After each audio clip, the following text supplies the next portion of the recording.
Hey there, Gratitude Gang. It's me, Marie, and I'm gonna share with you today how you can combat burnout. And I'm gonna share all the important facts and life hacks in 10 minutes or less. We're gonna get down to it. There are 3 things that I look at when I am looking to maybe prevent burnout. If I feel myself starting to show those early signs of burnout, then I will do these 3 things. The first thing you're gonna wanna do is you're gonna wanna sit down and take some time to self-reflect and ask yourself, what is depleting my energy? What exactly is happening in my work life, at home, anywhere that is taking away from my energy and my ability to pour back into myself? Because it's really important for you as the individual to understand what takes away from your energy, and then to understand, well, what can I put back into myself? What can I pour back in that will help me maybe either regulate that energy, that will maybe allow me to take a mindset shift in order to re-energize myself in the heat of the moment. I use a handout that actually I have linked down below. And this handout is called Protect My Energy. What you do is you list 3 to 5 things that you know elevate your energy. What helps you be at your highest frequency? What helps you feel your most authentic self? For me, something that really elevates my energy, that really helps me feel grounded and in tune with myself, is a solid morning routine. It's taking time to read in the morning, taking time to journal in the morning. Maybe it's something a little bit more simple. Maybe it's just making coffee every day. Maybe it's taking time to be outside every day. And just having those little moments and listening to the birds chirping elevates my energy. So I'm gonna write those things down. And then you're gonna wanna think about, again, what is taking away from your energy? Maybe they're basic things, right? Traffic. Maybe it's lack of sleep. Maybe it's a negative email, maybe it's lack of support at work, whatever it is, write them down, get in tune with that. Maybe it is the noise that your notifications make on your phone. Maybe you need to turn that off, right? Things like that. What actually makes you feel a little bit anxious? What takes away from that energy? Your ability to function at your highest frequency, or what puts you outside of your bandwidth, right? Then you can think about, well, if these things happen that deplete my energy, what can I do when I can't control my environment? At work, sometimes things happen. People walk into our offices and have news for us, or we need to, shift what we're doing in the blink of an eye. What can you make sure that you do? What can you pull out of your back pocket that helps you pour back into yourself in the heat of the moment? So that worksheet is linked. That's something to think about. I'm gonna go on to my next point here, because yes, 10 minutes or less, we're doing the thing. The next thing you wanna make sure you're doing to combat burnout, to prevent burnout, you wanna have really awesome boundaries put in place. Whether those boundaries are, you making sure that you're voicing what you need to function, to function at your highest, to do the job to the best of your ability, to do what you were trained to do. Whether it's just saying no to things that do not serve you, that is a boundary. Maybe it's boundaries around how you spend your time. Maybe if you spend too much time with certain people, you spend too much time doing certain things, maybe negatively, maybe drains you a little bit, maybe set boundaries with those things. Setting boundaries is something that we will definitely go further into in another video, because I could go on for probably an hour on the importance of setting boundaries, but also to teach you how to set boundaries. But the very first thing that you need to do to start setting boundaries is choose yourself, is choose that this does not serve me and it does inhibit my ability to then serve others. But most importantly, you need to be, my friend, serving yourself. Put yourself first, choose yourself, and set boundaries. The third thing you're gonna wanna do is to incorporate mindful habits throughout your day. Now I'm gonna give you a list of mindful habits. I'm gonna go through them very quickly. So if you wanna take some notes, or maybe you're gonna replay this in a moment, or whatever you need to do, make sure that you are thinking of ways that you, as the individual, can incorporate something that helps you be mindful and present. That's the key. You wanna be present throughout your day. You wanna know that, yes, I'm feeling maybe drained at work and I'm starting to feel this burnout.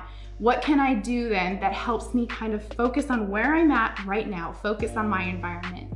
And these are things, like I said, they're gonna be totally subjective to you. So I'm gonna go through my list, and then you are going to decide, hey, I can incorporate that. Hey, I'm already incorporating that. Oh, I'd like to incorporate more of that. No, done with that. It's on you. It's your responsibility to determine what works for you.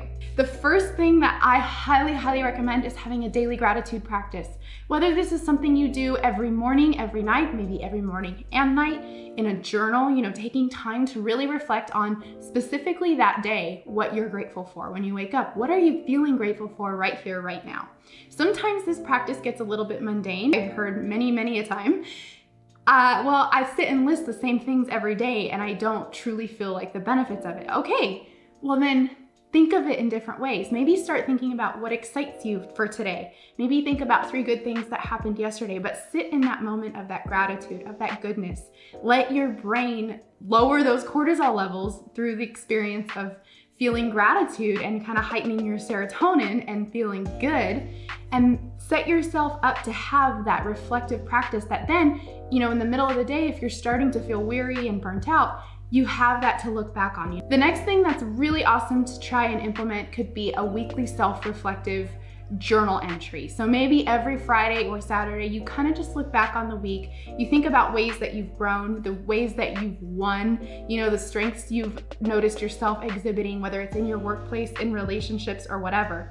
But that's something really cool, especially as a service provider. I have my SLP hat on sometimes, and I'm really still on a Saturday morning thinking about different ways I could have implemented things in therapy a little bit differently Monday through Friday. And that's okay. I have time. I've made time to sit and actually give my thoughts a place. And that is really helpful. It helps give them a home, helps them kind of land on a page, and then you can go forth knowing that, okay, now I'm learning, I'm gonna process this, and I can be more present. Make time for play. This is really an awesome way to give yourself another element of fun. To get back into that childlike state of play is something that is so essential for adults, and we forget about this. Ask yourself, how can I make time for play this week? Start with giving yourself like 2 minutes every day to play. Just something playful. It could be a game you go outside and play. It could be a puzzle. Having a 2-minute dance party. Do they still have karaoke machines? Whatever it is, make time for play. Also, meditation, a really great thing to implement on a daily basis to help you find some grounding, find some presence. Don't give yourself expectations with meditation. You don't always have to be looking to get something out of it. It could just be the practice of being, of sitting in silence. There are plenty of guided meditations on YouTube. There are books with guided meditations. You can also have meditations where you're doing regular body scans. So maybe every morning your way of meditating is, kind of just going through and building that mind-body connection and the awareness of your body in space, and just really feeling how you're feeling, asking yourself, how am I feeling here? How am I feeling there? And getting in tune with that. Even that much is such a great experience for you to feel some grounding and some presence right where you are in your immediate environment. Another one is yoga. I'm sure you were waiting for me to come up with this. Yoga can be a really great way to, again, that mind-body connection is really powerful when we think of our mental health, when we think of, being mindful, because we're aware of our energy and we're aware of our physical self-awareness. It's key. The last thing that really can be helpful, getting outside. Make time to be outside, whether you go take a walk. I know I work at a school. Sometimes I just go and I walk around the hard court for a little bit. It gets me to, to feel the sun on my face and maybe feel the weather and just see how that makes me react and feel. All right, so that's it. That is my 10 minutes or less version of how to combat burnout. Stay tuned because I have a 30-minute free webinar coming out very, very soon. And it's going to give you a more in-depth glance at how you can combat burnout, how you can prevent it, and really have a good work-life balance in order to enhance your own mental health, to put yourself first. And if you need any immediate resources, please check out the links I've put below. I have a lot of resources on my website that are free and ready for you to use right now. Thank you so much for watching, and please like, subscribe, and please hit me up with some comments about what you liked about this video, maybe things you want to see more of, what do you want me to go into more details on in the next videos. Have a great day, and don't forget, say thanks more. See ya.